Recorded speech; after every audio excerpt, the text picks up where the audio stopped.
are you doing? I'm doing good. How are you really? I could stop crying right now. Are people actually coming and talking? So many. I've been out here for 15, 20 minutes. I mean, I've been speaking the whole time. What's your goal?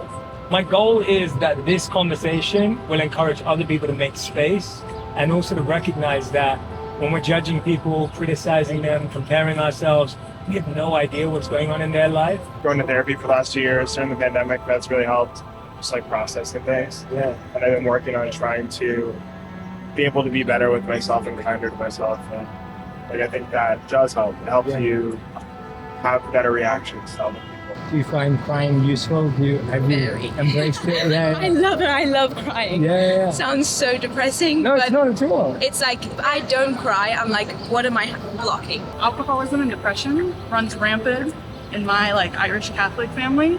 And so my mom passed away a couple of years ago at the age of 47 from alcohol. It's made me hyper aware of my own mental health, and that's my daily priority is just taking care of myself and making sure I feel good. Because on top of my mom's addiction and her depression, she struggled being social. She struggled with her own confidence. She didn't have a community. Everything comes at a price, so people become scared that they're going to be used, or the information that they share will be used against them as far as their character. Interesting. You think that's what stops people from going on? Most of the time, I done told people some things, and then when we argue, they use it against me. That's not fun, you know? What's kept you committed to the work for 20 years? That's a long time. When I was in the work, the evidence I had that showed that it did work is what kept me coming back. And I would take some breaks, 6 months, a year, and I'd always come back to the work. And kind of like plaque buildup in arteries or buildup of any sort. You got to go back in, you have to clean. I would love to say it makes my life easier, but I only have a greater awareness of what the troubles are. It doesn't make them go away. Yes. The difficult times make powerful people. I lashed out a lot actually recently, and I'm not usually a person who did that.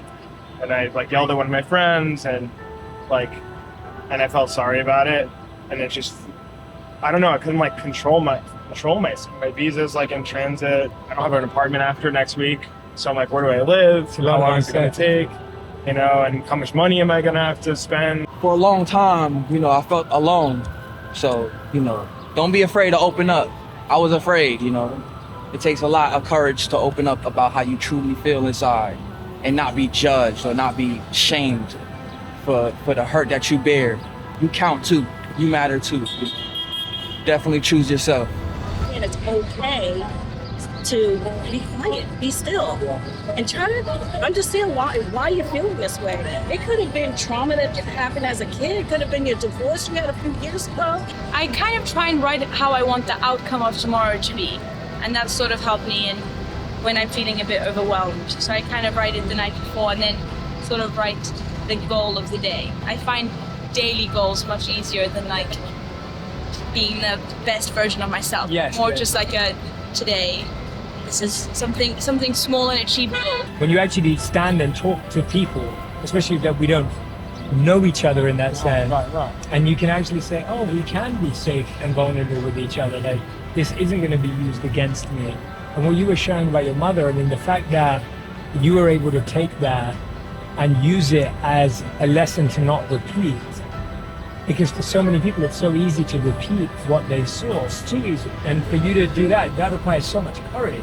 What you're experiencing right now of going through so much transition and uncertainty and feeling this way, that's so normal. But because it feels abnormal and because you're hard on yourself during a transition, it's so easy for that to be how it comes out to your friends. So I want you to remember that the kinder you are to yourself, the kinder you're going to be to others. And the kinder you are to others, the kinder you're going to be to yourself.